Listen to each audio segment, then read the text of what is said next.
4 years ago, the international community made an historic commitment to end AIDS by 2030. They pledged the money needed to defeat a virus 75 million people have contracted, resulting in 33 million deaths. They also acknowledged that the most effective way to do this was to invest in the communities most at risk. So it may come as a surprise to learn that in 2018, only 2% of funding in low and middle income countries reached those communities. That's despite them at the time accounting for 54% of new infections and rising. That doesn't add up.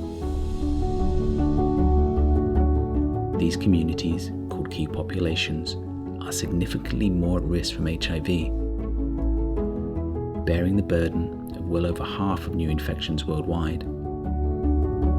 Yet despite this, the proportion of funding going to support these communities, including harm reduction, is minuscule. In 2016, UNAIDS estimated $6.8 billion needed to be invested in key population programs over the next 2 years, yet only $1.3 billion was delivered. That's a gap of 80%. 54% of new infections equals 2% of funding? You do the math. This gap is reflected by the world's two largest funders.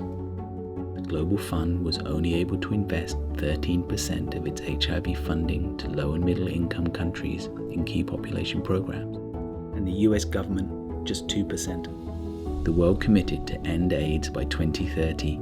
This is still possible, but only if the figures add up. UNAIDS thinks that requires funders to invest $36 billion in key population programs over the next decade. We mustn't let this historic opportunity slip through our fingers.